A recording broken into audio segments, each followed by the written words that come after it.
This is Linux In-Laws, a podcast on free Libre open source software, broadcasting from the United Kingdom and Germany. Welcome to Linux In-Laws, Season 2, Episode 38. Martin, how are things on this beautiful winter, summer, fall, or even spring day? Because I can't even remember the time that we're recording this at. The time so of year. It's all a blur. At the same time, actually. We do have a pretty consistent schedule. It's in the evening, but yes. the seasons just flowed by in from my OAP whole year. 7 p.m. on a Wednesday, yeah. Okay, fair enough. Anything that has crossed your path worth mentioning, Martin? Worth mentioning? Well, in terms of, I mean, normally we do this at the end of the show, but I decided to kind of draw this in. So, I mean, Martin, what's exactly? So, I mean, I assume that you have a pox. At the end. Yeah, exactly. Yeah, so, what's your anti-pox? Anti-pox. So let's start the show off with this one. I think he's probably a running anti-pox. Let me guess, J.D. Vaughns. No. Yes, people, we are recording this in the spring, I think, of 2028. Mr. Trump has just managed to get a third term, and the war is coming to close end. Maybe it hasn't happened already. No, jokes aside, but this is not about this is not a show about politics, but rather about open source subjects. And without further ado, Martin, why don't you introduce our guest for tonight? Before he does that himself. I mean, obviously he's going to introduce himself, but we have tonight Chris Simmonds to talk about all things Android open source. Wow. Chris, take it away. Yeah, take it away. Hi. I'm Chris Simmonds. I'm a professional geek. I've been doing stuff with open source and teaching people about open source since 2002, which turns out to be longer ago than I had realized. And I've been doing stuff with embedded systems, initially Linux-based. Of course, Android is also Linux-based. But over the last 10 years, I've tended to specialize on the Android Open Source Project, or AOSP, as we call it. Great.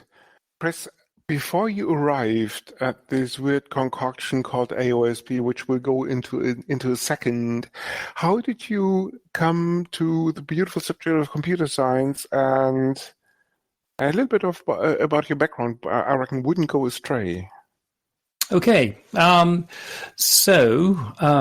back, I actually trained as a hardware engineer.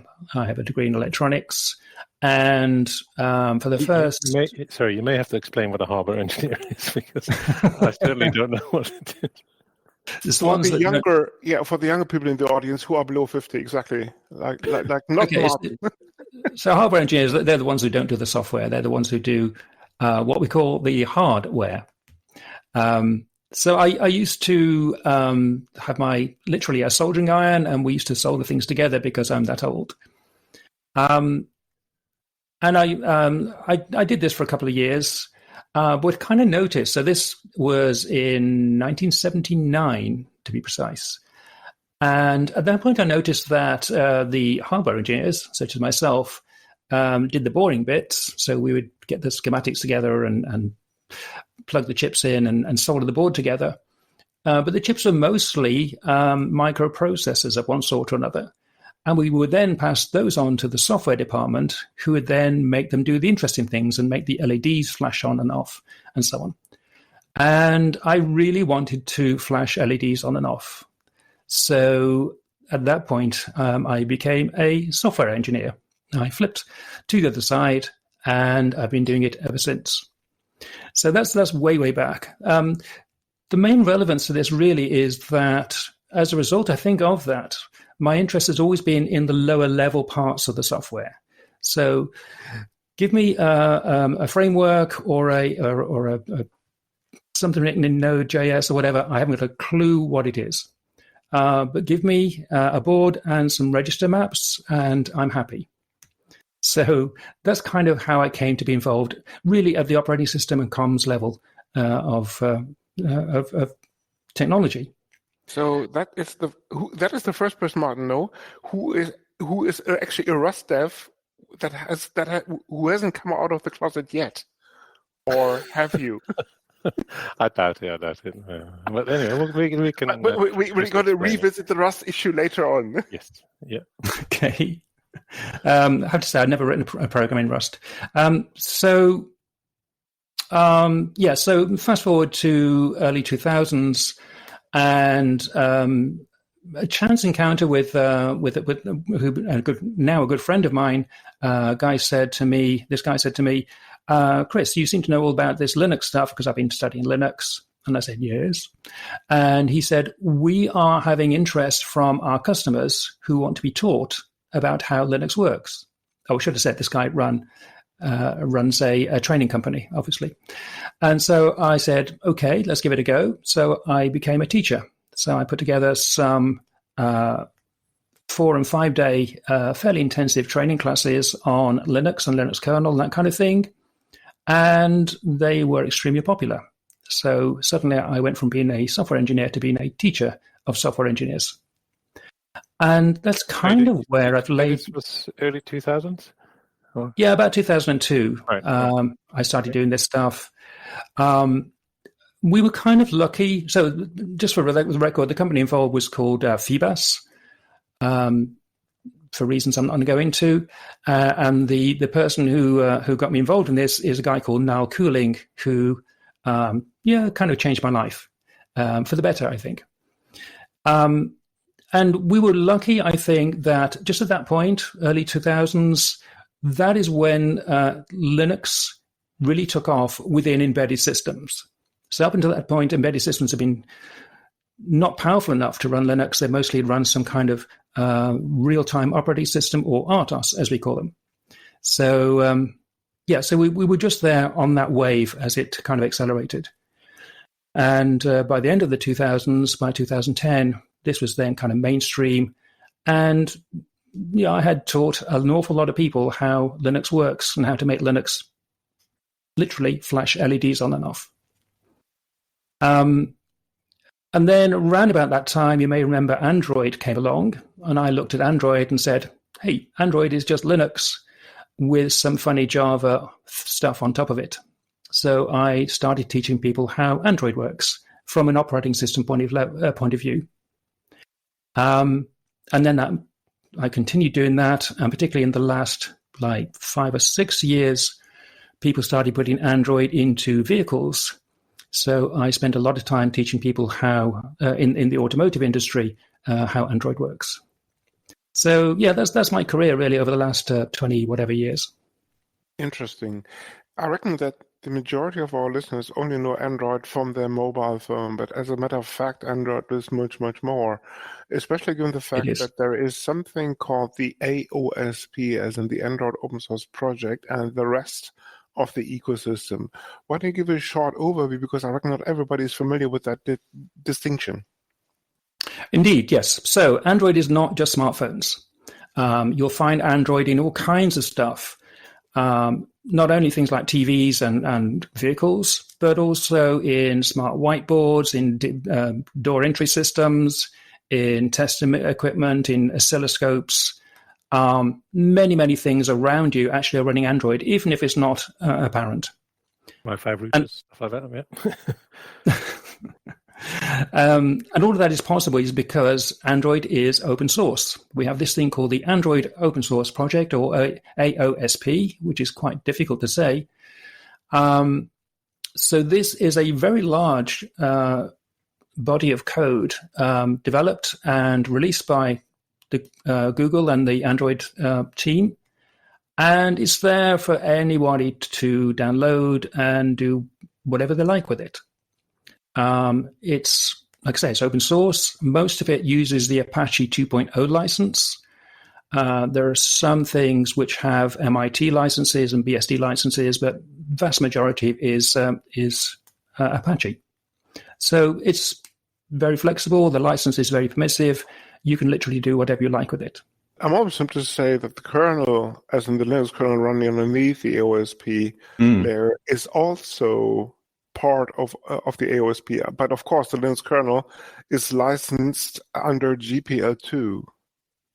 Indeed, and that is something of an anomaly. So for whatever reason, and I'd like to talk to somebody about this, especially Andrew Rubin if he's around, the Google have this antipathy towards the GPL, and they have this rule. It literally says no GPL, except when it comes to the Linux kernel. So when they built Android, and even today, Linux is really the only option for a flexible, powerful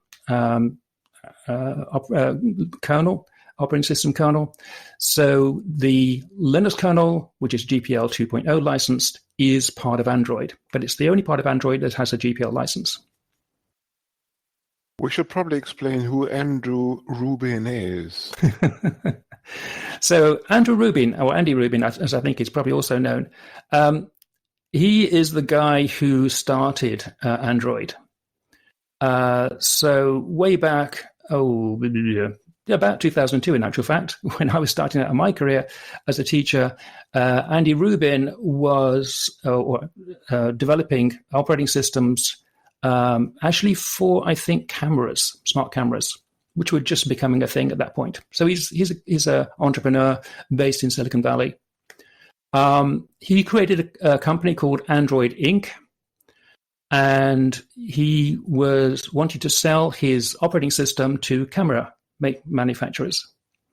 I guess he didn't find many, so he pivoted a little bit towards smartphones, and he did a pitch to Google about 2004 or something. I don't remember the exact dates. I wasn't there, of course.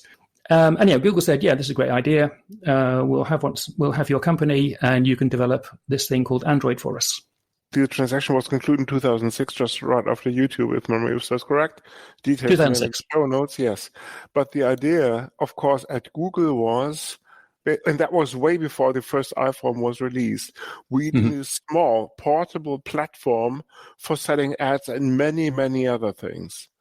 So this is the reason why they bought the company, in a nutshell. Exactly. So the purpose of Android, from Google's point of view, is to be a portal to their services. So they want people to use Android in order to access Google services, Google Search, Maps, and everything else. That is its sole purpose. Coming back to the AOSP. So we're looking at the Linux kernel. We're looking at an execution environment to essentially execute Java and other related programming languages. More on that in a second. And we're looking also at the GUI libraries and the graphical user interface that you see basically when you power up an Android-based phone. And many, many, many, many other proprietary layers, which are exactly not open sourced for a reason, I might add. Yeah. Plus a slew or a whole ecosystem of libraries that actually people use to build their apps that you can actually download on something called the Play Store, which of course do include many, many, many, many monetization issues, for example, not issues but rather components. Exactly so, yeah. So actually, if you analyze an Android system, at the base, you actually have something that looks quite a lot like a Linux system. So you have a command line which you can access through ADB, for example, and you can enter Linuxy commands like ls and cp and mount and all that kind of stuff. So at the command line, it looks very much like a normal Linux. But of course, that's not what most people are interested in. On top of that, we have the whole Android framework, which then creates, as you say, an execution environment for code written either in Java or Kotlin, typically, and which then gives you the Android application environment that we are all familiar with. I should say as well, you can also include native code into your apps using the or via the JNI, the Java native interface, which allows you to call libraries written in C and C++ from within an application. Which, of course, goes back almost 100 years when James Gosling first designed Java. No, I'm joking. JNI, I think, was introduced in the late 90s, early 2000s for exactly that purpose, to marry JVM code with non-JVM code. But you already touched upon a very interesting subject, namely Kotlin. For the two people in the audience who do not know Kotlin, maybe now is the time actually to touch upon what happened in 2017, right? And where it came from and what happened in that particular year. You're kind of asking the wrong person here, because remember, I'm not an application guy, I'm an operating system guy. So far as I'm concerned, Kotlin is Java. Okay, there is a slight distinction. Shameless teaser. There is, of course, an episode. Yeah, exactly. There is, of course, an episode on Kotlin. Links actually will be in the show notes. Very important. And Google in 2017 announced that Kotlin is a first-class citizen at that stage and is set to replace Java as the general-purpose language for developing Android applications, as it so happens.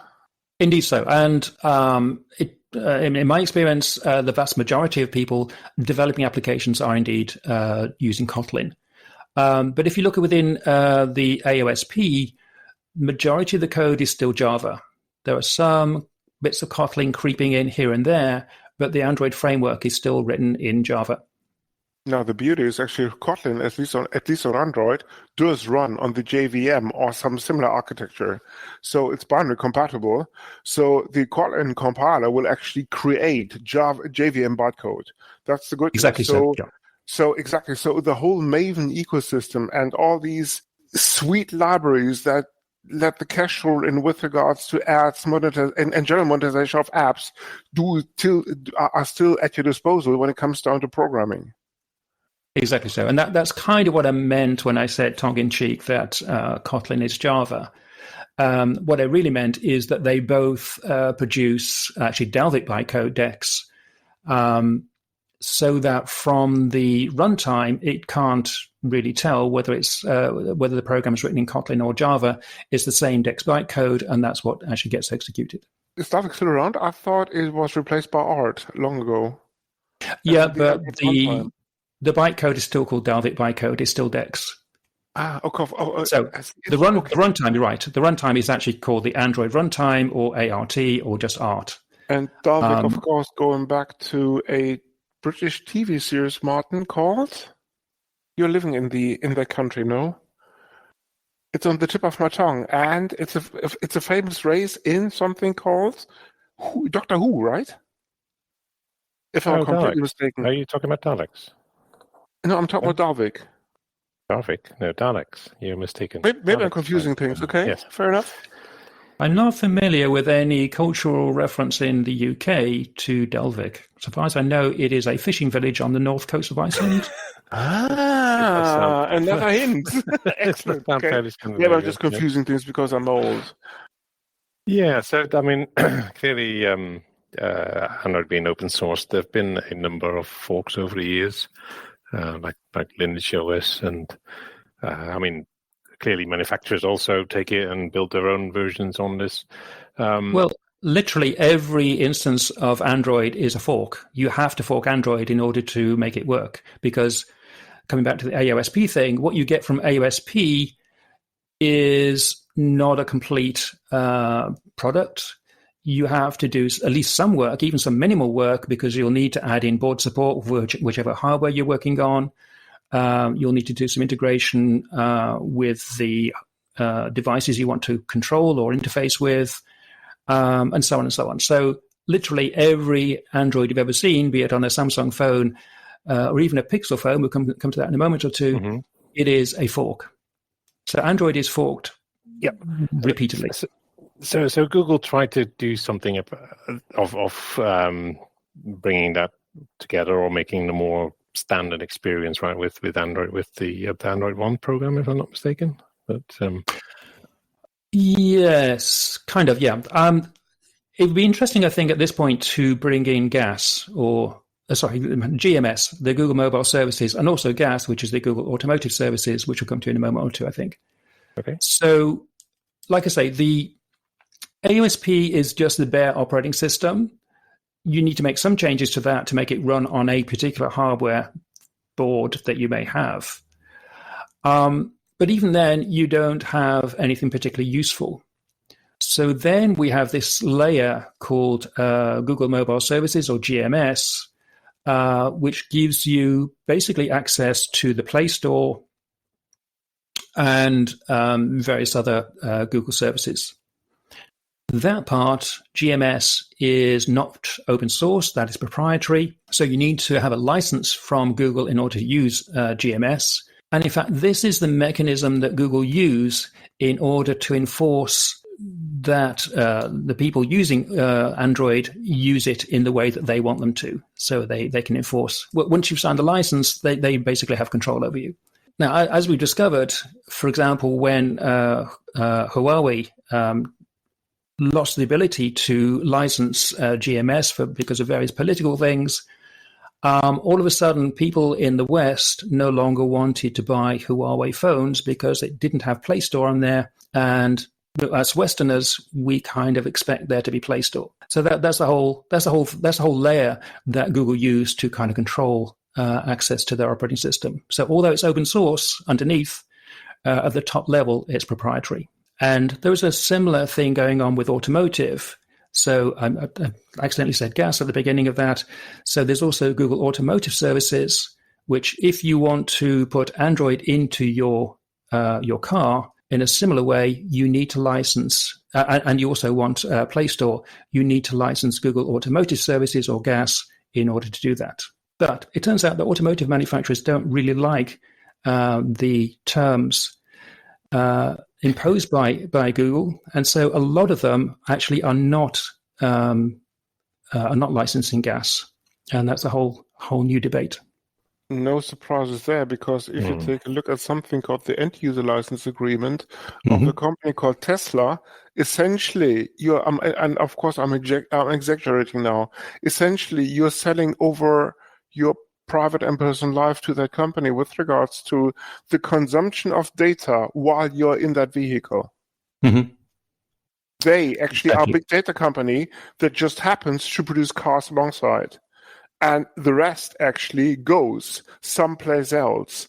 So if you are concerned about privacy, you want to take a serious look at the end-user license agreement of that company, because they may not be compatible and you may not agree what Tesla does with their data. So no surprises there, because they would perceive Google as the next competition there when it comes down to your personal data and monetizing this. Indeed so. We should point out that Tesla do not run Android. They have their own operating system, which is based on Linux, but is not based on Android.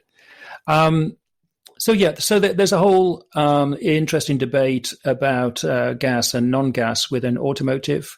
And this is important actually, because pretty much every car you will buy in the future will be running Android. It is pretty dominant. I would say 95% of the car industry is switching to Android at the moment. So it's going to be in every car you're likely to acquire. We'll see how this goes. For the moment, I am quite pleased with the fact that there is some non-gas vehicle OEMs out there, and that they are trying very hard not to go into too much into bed with Google on this, and they're doing their own thing. And I think that is a very, very good thing. And it shows that the power of open source, because you can do that. So if you're BMW, for example, I think this is fairly well known, they take AOSP, they download AOSP for free from the Google servers, and then they build it into their own version of Android for their automobiles. Come back to the car business in a minute, but you mentioned obviously the App Store and Google Management Services. There's clearly an open source alternative with F-Droid, right? Yes. There are several. Yes. Yeah, I think F-Droid is probably the most popular one, if I'm not mistaken. F-Droid is popular on smartphones. The vehicles, they're mostly going with something called Appning from Foravia. And I think also Harm and Ignite have their own white label app store. So those are the app stores that that vehicle OEMs that I know at least are currently going with. Never mind TVs. If you buy a TV from any of the big ones like LG, Samsung, and all the rest of them, chances are underneath the surface you are looking at Android. Needless to say, they do not necessarily have adhere to the Play Store, but have their own thing because you're looking at a closed ecosystem here. Yes, probably the best example is actually set-top boxes, because there is actually a manufacturer, name escapes me. It starts with Global something, that happens to be an ISP. And they are also catering for the connectivity for many of their high-end hotels. Needless to say, links will be in the show notes if I can dig it up and can remember. But if you are actually checking into a Hyatt, and we're looking at, I reckon, 75 to 8% of all of the Hyatts on the planet, if you go to your room, if you turn on the TV, there's an Android running. And it's actually, if you want to watch TV, you're looking at a white-labeled Kodi instance. Kodi, of course, being the prominent media player in terms of open source media player on the planet, I suppose, because we're looking at an install base on Android alone of more than 50 million. So chances are that you are looking at an Android device right in your hotel room without even knowing it. Absolutely, yes. And same if you're when you're flying on your plane and you're looking at the rear seat entertainment system, that is Android. In most cases. Just in case you don't happen to own the plane, of course, because if you own the plane, that's a totally separate story. I would imagine so, yes. You probably hire the band to play for you. Yes, never mind put the entertainment system of your choice into that plane. I wish.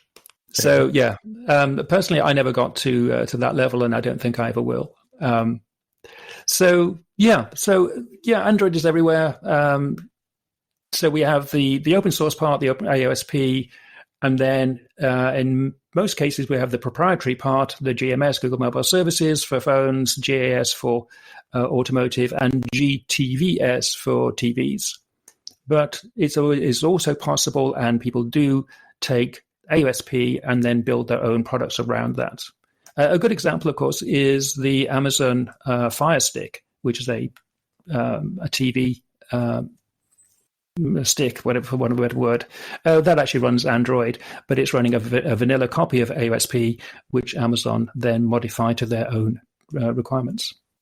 So talking about the AOSP itself, can you shed a bit more light on the project itself, and who, where do the contributors come from, and how is it kind of governed?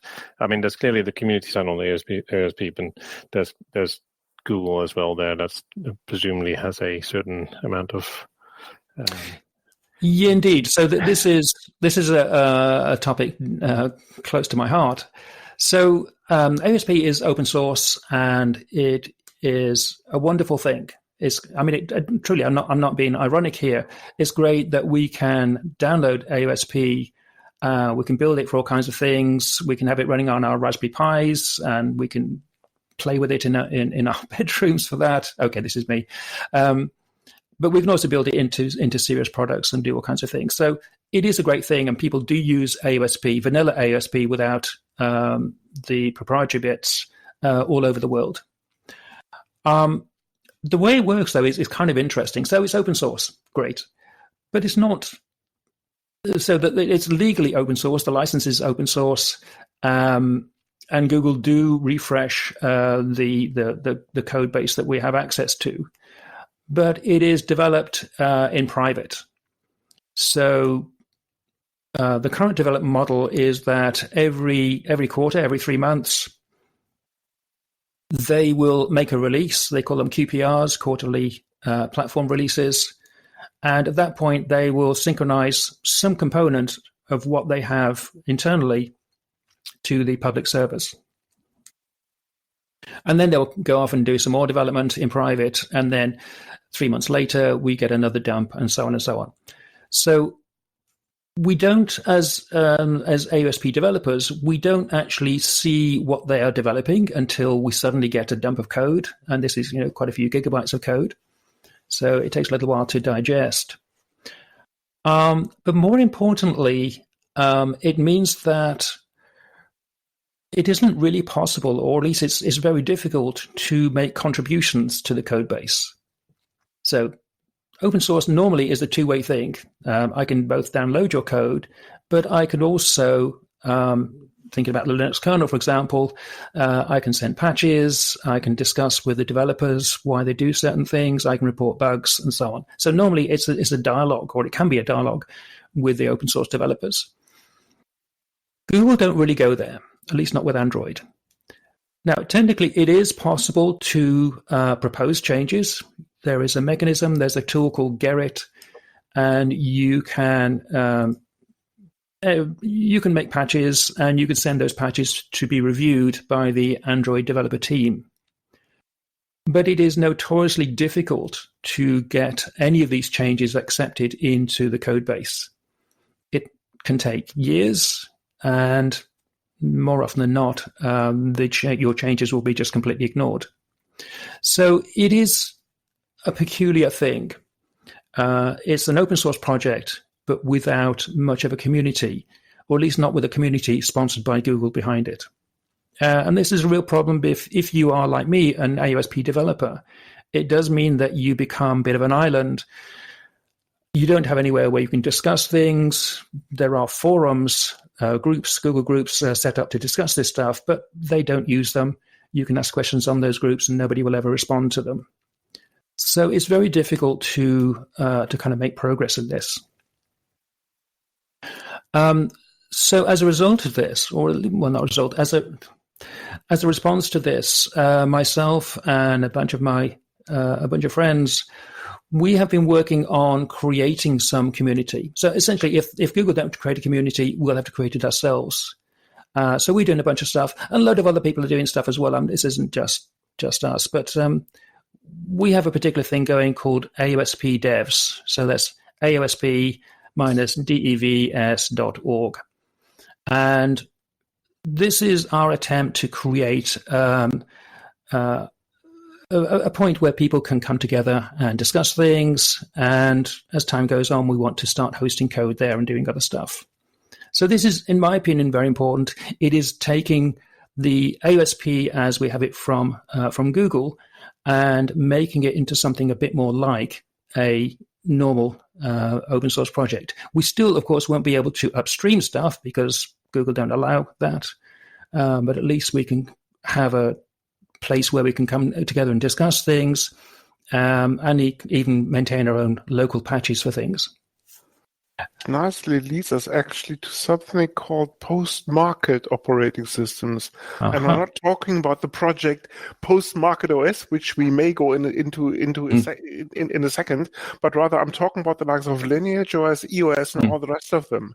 So if you are actively engaging in the open, I'm tempted to say AOSP, how do you relate to these post-market OS and OSs? And for these two people who do not know what I'm talking about, let me kind of shed two sentences on what a post-market OS really is. Many phone manufacturers, Fairphone and Shiftphone probably being the best two examples.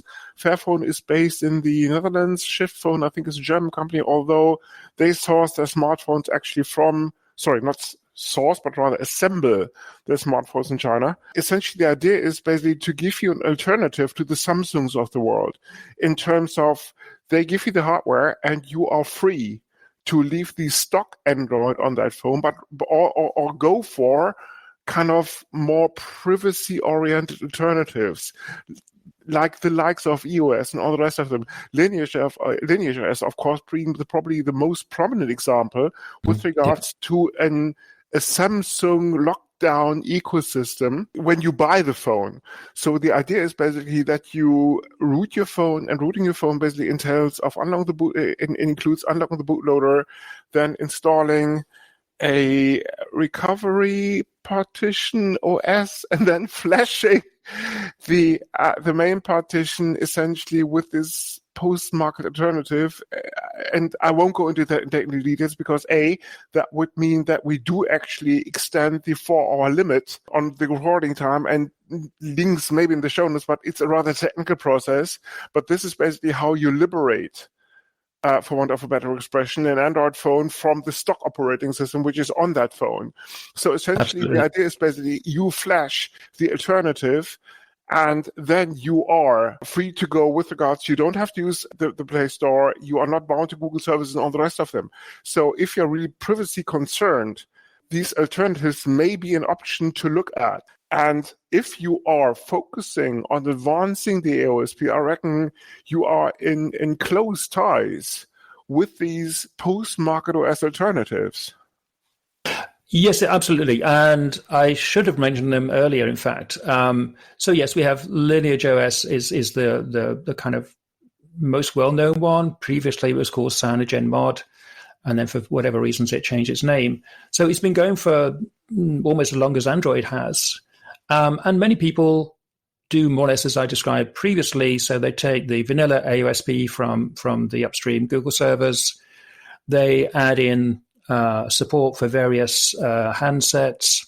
They add in open source versions of the various components. So F-Droid for the application store, some kind of launcher, some kind of email browser, etc., etc.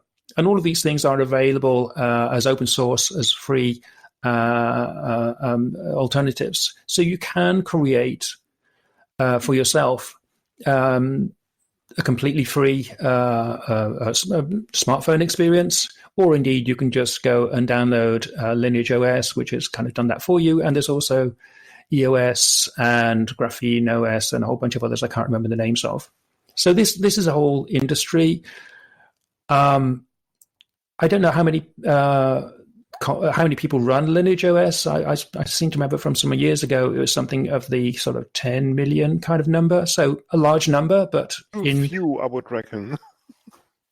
A few millions probably, yeah.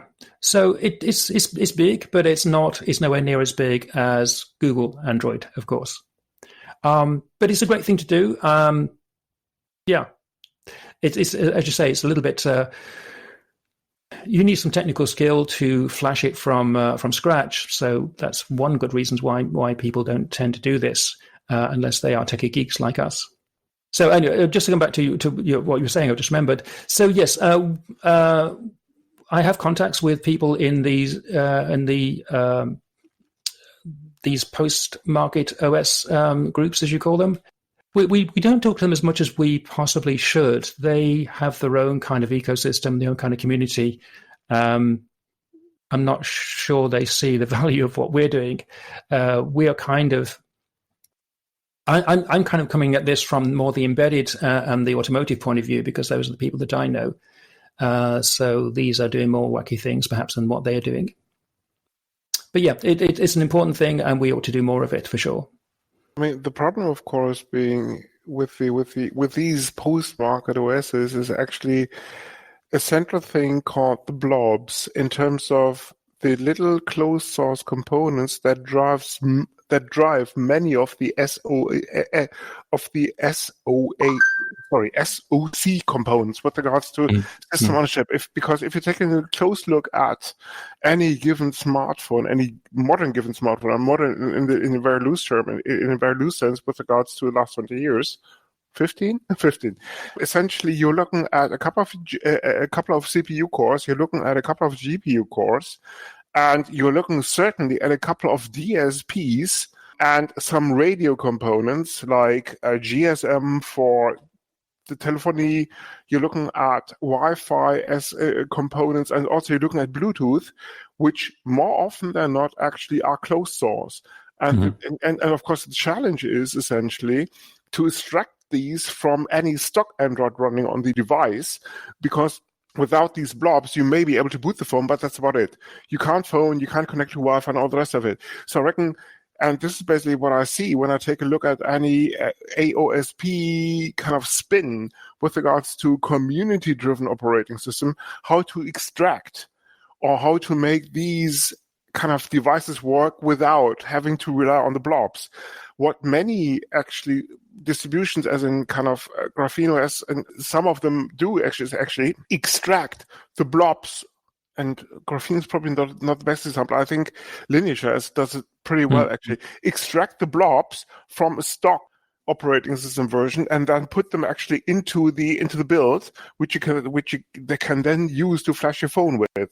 And I reckon that's one of the challenges if you are looking at kind of spinning your own post-market operating system with regards to based on AOSP. Yeah, exactly so. So, as I say, the SoC vendors, they don't, although they give you the open source components of Linux, a lot of the device drivers are proprietary.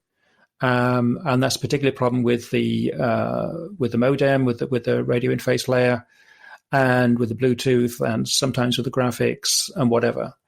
So if you can't get hold of the source code, the next best thing you can do is to grab the binaries from a running Google Android device, handset, download them somehow, and then work out how to load them in your now new post-market Android operating system. And doing that is a tricky thing to do. It requires a lot of skill. And you have to do it every time there is a new handset out there, and there's a new handset every day. So it's an ongoing maintenance problem. So, yeah, it's not easy, but it can be done. Yeah, or if a device manufacturer actually decides to update their kind of AOSP spin with regard to fork, then also put some new blobs into the whole thing. Needless to say, people, you heard it here, probably you probably didn't hear it here first, but this is a little bit of a gray area when it comes down to GPL licensing, because essentially what these device manufacturers do, they incorporate closed source components into the Linux kernel, which is, from a licensing perspective, not really possible. So if memory serves correct, there have been lawsuits. Needless to say, links maybe in the show notes if I can dig them up. But this is not an area without controversy. It is. I mean, there's a whole bunch of copyright law associated with this, which we're obviously not going to go into. But the short story of that is that it is now conventional wisdom that you can put proprietary code into the Linux kernel if it is in the format of a kernel module, a .ko file. And that is being kind of accepted practice pretty much since the early days of Linux, since the mid-1990s. The Free Software Foundation might have a different opinion on this. or the OSR, whoever basically takes a look at GPL licenses, but we won't go into this. There is actually an episode on licenses, so that's the one you want to listen to. That's going to be a fun episode. So I think the bottom line of all of this is that Linus Torvalds says it's okay, so it's okay. If Linus were to change his mind... Okay, pardon? Fair enough. Did he say that, actually? Okay. He said that. He said that multiple times. But then he's actually employed by the Linux Foundation. I'm joking. No, he is. He actually is on their payroll. So that's yes, okay. Yes. But he has. So interesting little fact is that somebody confided to me that his contract with the Linux Foundation essentially says that the Linux Foundation cannot influence him in any way to do anything that they of any particular sort. So the Linux Foundation has literally, legally, no influence over Linus Torvalds. Yeah, I thought that was public knowledge. Maybe I'm wrong. Maybe it is. But I don't think anyone does, actually, today. Okay. Before we wrap this... sorry, go ahead. No. Please, go ahead. Before we wrap this up, maybe one last question. In the teens, Google released an operating system kernel called Zircon, running on an ecosystem called Fuchsia, which is essentially, or meant to be at that stage anyway, a replacement for Android, which has the interesting trait, I'm tempted to say, that it's actually not GPL license with regards to, I think it's under MIT or some other permissive license, maybe even Apache, I don't know, links maybe in the show notes, that actually allows the TV manufacturers and all the rest of them that want to use an Android replacement to go for it without the limitations of the Android licensing ecosystem. And Fuchsia has been under development for the last, I think, 7, 8, 9 years, maybe. 10 years. And what you can see on GitHub is probably not depicting the real world, because I suppose that many of, or quite a few of any device manufacturers, whether it's going to be TV, cars, whatever, have secretly adopted Fuchsia, but without telling. That would be my takes on the situation, to kind of be more free. Skeptical. Let me just say, by the way, in English we pronounce it Fuchsia, Fuchsia in German, of course, and we can debate as to who has that correct. Don't worry about it. Just go for it. But it doesn't matter. So I'm going to say Fuchsia. I'm going to say Fuchsia because that's no worries. So Fuchsia is, to my knowledge, it's only used in Nest devices. It's used in a few Nest devices, basically as a kind of IoT operating system. It's never going to make it in the smartphone industry. It's never going to make it in the automotive industry because it just isn't powerful enough. It just isn't flexible enough. There's just too much built into Linux. Built into Linux. And also, as they are merging Chrome OS and Android OS, in order to run Chrome apps, they're going to need a Linux execution environment, which currently they are doing using AVF, Android Virtualization Framework, which is basically a hypervisor within Android. So, Linux is not going away. Fuchsia is an interesting side project, but it is not mainstream. That's my take. Interesting, because there's a couple of blogs on the Android developer website that actually goes into some level of detail with regards to the hypervisor qualities of Fuchsia. I don't know. Fuchsia will not be running Android anytime soon, because Linux basically has the device support that's required. It has the support of all the SoC vendors. You can't imagine going to Qualcomm and saying, "Oh, all that stuff we did with Linux, you need to throw that away and do the same thing again on a different kernel." They are not going to be very pleased with that. Yes, but so that's not going to happen anytime soon. It might.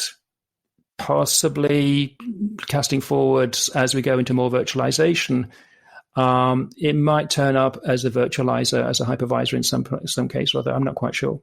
You see, this is interesting because not just because of the license, nobody is forced to reveal what's going on with regards to using Fuchsia under the covers. With regards to you may use a device that is running Fuchsia already. With regards to, it may look like an Android device, because underneath of it all actually is a hypervisor, and that gives you just a tiny bit of the AOSP-based userland with regards to material views and all the rest of them. That basically looks like a phone, or maybe I reckon it's more in the kind of embedded world, like TVs, maybe not automobiles or cars, but rather someplace else that is not a smartphone. I reckon I've never heard of any of this. I'm in contact with a whole bunch of people at different levels. I've never heard of anybody running Fuchsia. How many NDAs did you have to sign? I do not sign NDAs. It's my policy to never sign NDA. That might be the issue. Jokes aside. But the point that I'm trying to make here is there may be more things going on that meets the eye. With regards to people are moving over to Fuchsia without us knowing it because of the way more lenient licensing around this ecosystem. But you still need Linux. They still need Linux in order to run ultimately the Chrome OS apps that they're looking at.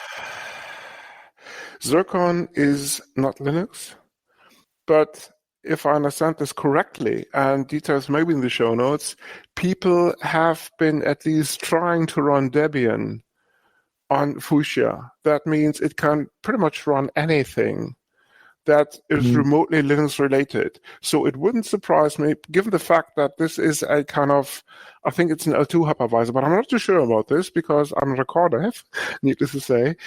There may be much, much, much more going on that we do not know about. Maybe. That's all I'm going to say. And with that, Martin, now's the time probably for the boxes, because we have done way too much speculation already. Well, we haven't covered the future of the AOSP, right? And we have still 2 hours, right? So why not go ahead? So what is the future then, without speculation, of course? Of AOSP? Anything goes. I think it TV. Carries on as it always has, Rock. Yes. Okay, fair enough. So there you have it. It carries on. Simple as that. Well, I mean, so just to elaborate on that a little bit, I mean, it is firmly embedded in the smartphone era. There's only space for 2 operating systems for smartphones. We have iOS, we have Android, and that is it. It is becoming embedded. Embedded is the wrong word here. Entrenched is a better word. What about in Huawei? The automotive area? What about Huawei? What about Huawei? Well, okay. So I should possibly clarify a little bit that I'm talking about the Western view of these things. Of course, if you look at this from the China, if you look at the China point of view, then it's completely different. Sorry, for another episode. Yes. No, Chris, two sentences on this, because this is really interesting. Because we're talking about the second biggest economy on the planet. Mm-hmm. Given the current shenanigans... At the moment, anyway. Yeah, exactly. Given the current shenanigans, it might actually overtake the US at some stage. So Chris, to kind of your 2 cents on this. Because that's really interesting, not just from a technical, but also from a kind of economic perspective. Okay, well, I can only really give the Western perspective because I'm not particularly familiar with the market in China. But my impression is that actually most devices in China are based on Android using AOSP. However, I think you are alluding to the fact that Huawei have their own operating system called Open Harmony. Huawei have an operating system called Harmony. It's easy to get those things confused. And Harmony was initially based on Android, but I think a year, maybe 2 years ago, they replaced. Well, it no longer supports the APK format, so it no longer runs Android apps, and they have their own, unfortunately, proprietary kernel underneath that, which is not Linux. So they have kind of gone off in a different direction. Now, I don't know how important this is. In particular, I don't know how important this will be to the West. I can't see it gaining any traction in the USA ever. It could possibly gain traction in Europe, depending on how Europe and USA end up in the great game of chess that we're currently going through. But for the moment, it is not in my radar. It's not my. I don't really have any expertise to put on that. The population clocks in at 1.4 billion. That makes it more than a sixth of the overall world population. Given the direction the country is moving to, you're talking not exactly third world now, far from it actually. So, given the fact that A, it's not running a Linux kernel, B, APKs don't feature at the very top of that list, which is the native packaging format that you actually get when you download an app from the Play Store, for example. Mm-hmm. This is a very interesting proposal with regards to you have a proprietary app store similar to Google, but then it's not controlled by a company, but rather somebody else. Comes in handy, doesn't it? Yes. I mean, I'm not averse to what Huawei and Open Harmony are doing. It's what they are doing actually sounds good. And from my limited knowledge of it, actually Open Harmony seems to me to be a better operating system than Android. However, the technical aspects of this are not the important bit. The interesting bit really is the political part of this, and I have no idea how that will end up. In terms of what you actually put into the Play Store with regards to components that are monitoring, for example, usage.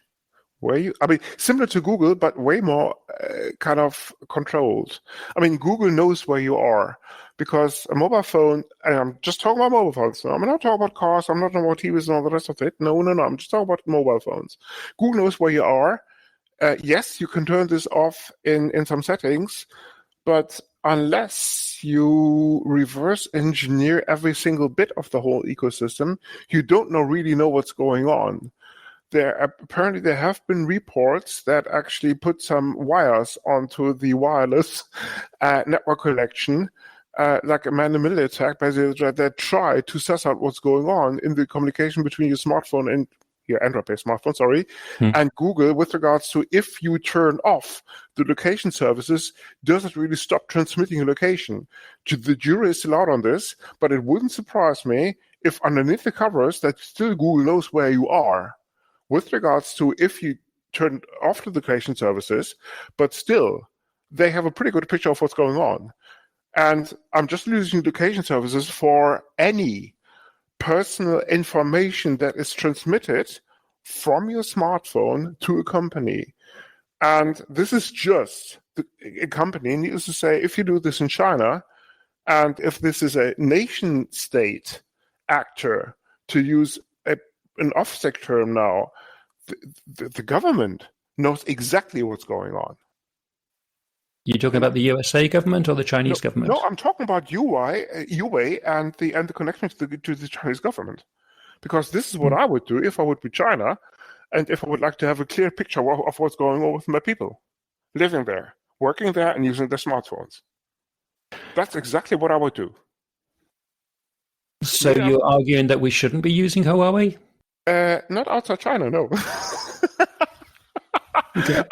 Unless you wanna let the Chinese government know what's going on. And Chris, needless to say, I'm talking about the layers above the kernel. I'm not talking about kind of kernel services and what have you. And maybe it used to be called Bionic, but that's the ecosystem running between the apps and the kernel. And I'm talking about the upper layers, the libraries that you install, the libraries basically that talk as part of your app, that talk to that ecosystem running underneath them, where basically you get your ads from and some other stuff, where you monetize apps. And needless to say, this ecosystem then can also be used in a very bad way. If you are so inclined, being a hardware manufacturer, a government, and most of the operators running under the control of the government. And yes, I'm talking about China now. So there are multiple layers to this. We do have. I think fundamentally. Okay, well, in 1 minute, it seems to me that if you own a smartphone that you bought from the shop and it's a Google smartphone or an Apple smartphone or whatever, you understand at some level that you are sharing your data with Google or Apple. I think people know that. And indeed, the whole point of having a smartphone is that Google does know your location, because then you can use Google Maps and all the other wonderful things. So it is a fundamental part of owning a smartphone that whoever you bought the smartphone from knows where you are. And I think everybody knows that at some level and it is happy with that. Everybody does it. So that's just part of life. I don't think that's sinister. The level below that then is, to what extent are they collecting other data that you haven't explicitly said, yes, you can have my data? And that the jury's kind of out on that a little bit, not just with Huawei, but just generally. How much data do people collect? It's for example, if you look at the amount of data that when you drive a car, every car now has a telemetry system. the telematics box, which is a little box in your car which transmits data back to head office. And this is true if it's a European car or a Japanese car or American car. The company you buy the car from is collecting a load of data about you. And you don't. I mean, I suppose somewhere there's a part of the EULA which says this is okay, but nobody reads that. So you've got to realize that we're in an environment where data is going to be collected no matter what, no matter who you bought the thing from. They're going to be collecting data from you unless you go and live inside a cast iron box. So I think we have to allow for that. So the question then really is, what is the intent of the recipient of this data, and to what extent can they use that? Does it? Correct. I mean, to a large extent, I don't really care if the Chinese government knows that I'm sitting here in a house in the north of England. It's immaterial, unless they're going to target a missile at me. Exactly, because you're not living in China. That's precisely my point. Yeah. So I don't know. You can get awfully paranoid about that, and indeed, if you are paranoid about this, and a lot of us are paranoid, then there are operating systems that you can use. These post-market operating systems, such as EOS and Graphene and whatever. Yes, they will give you and the Fairphone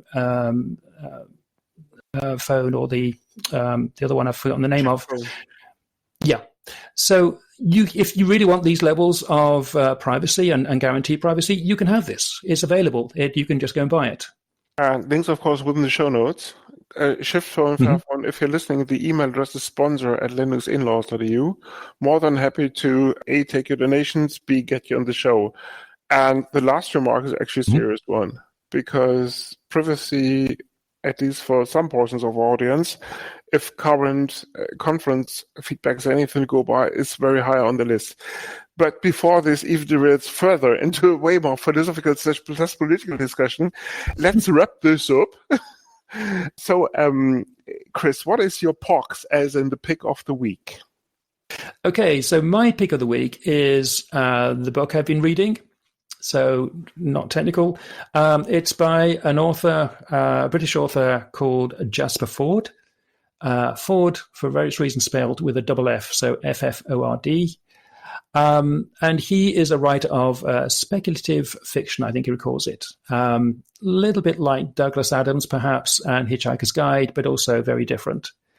And his most recent book is called Red Side Story. It's set in a world in which your perception of color determines your position in that world. So if you can see certain colors, you have certain privileges. If you only see shades of gray, then you are the lowest of the low, and you do the drudgery. So it's very much a world about hierarchies and how you navigate those. And then the main characters in the book, the two characters, and they find a way around this, and eventually they get to look behind the curtain, and they discover that the whole thing is a sham, and there is a whole other world beyond the world that they know about. So it's a fantastic book, very very humorously written, a lot of good laughs, a lot of good slights at various people that you will recognize. A lot of fun. Go get Red Side Story. Okay, I think I read The Airfare way ages ago. The Airfare is good too. Yes, wasn't too impressed with it, but maybe I should check out.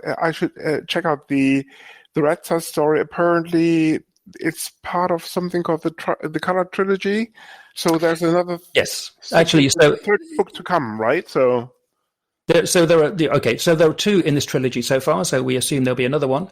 The first one was called Shades of Grey.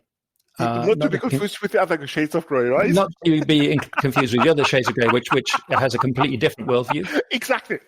But yeah, so Shades of, and in fact, you really need to read Shades of Grey first, because I should have maybe said this earlier. Red Side Story very much follows on from the end of that book. So you need to read them in sequence.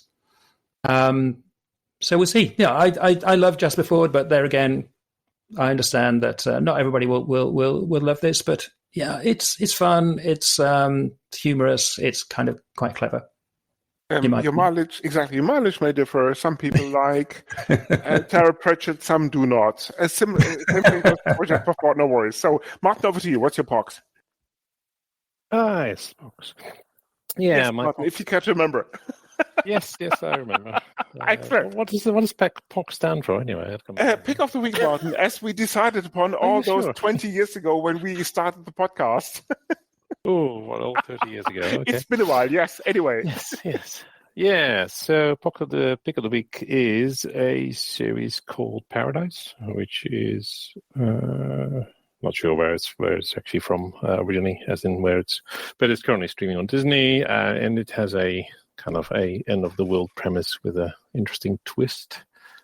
So well worth watching, in my opinion. I can't really say anything else because that would give away too much. But yes, in short, a volcano blows up underneath some icy area in the north, or no, I think it was the south actually, which creates a large tsunami. And but there is a plot that goes with this. Yeah, I reckon global warming, it doesn't make much of a difference whether you're south, north, west, or east these days, I suppose. No, but this is not related to global warming. It's just the volcano that blows up a bunch of ice. As you do. Yeah. And with that, my pox is actually The Last of Us Season 2. I don't know if you've watched this, Martin? No, it doesn't look bad. It's essentially. I know the story. It's zombie. Something my kids like, I think. They do, yeah, exactly. So it's a zombie apocalypse on speed. Tempted to say. The first season aired a couple of years back. Now I think it's on Apple Plus or something. Maybe it's on AWS. I can't remember. It's one of these subscriptions that my kids have, I think. No, actually, it's a little bit darker. I only watched the first, I think, 1 or 2 episodes, but it looks very much like the first season, and I think it's a little bit better than the first season with the premise and where it's going, all the rest of it. So it's off to a good start. I won't give away too much about the exact content of these episodes that I've watched, but it's certainly worth checking out if you've liked, or if you did like rather, the first season. And with that, Chris, thank you very much for being on the show. Thank you for having me. Yeah, thank you very much, Chris. That was very... And looking forward to having you back in a year for more political discussions. Absolutely. I expect that in a few years, then the China story will become a bit more relevant indeed. I think it might be more relevant next year. Next week even. You never know. I think the schedule is already full for next week. Exactly, you heard it first. Exactly. And with that, thanks for listening. This is the Linux In-Laws. You come for the knowledge, but stay for the madness. Thank you for listening. We hope you like this feature presentation. If so, please spread the word. If not, please let us know. Feedback at linuxinlaws.eu.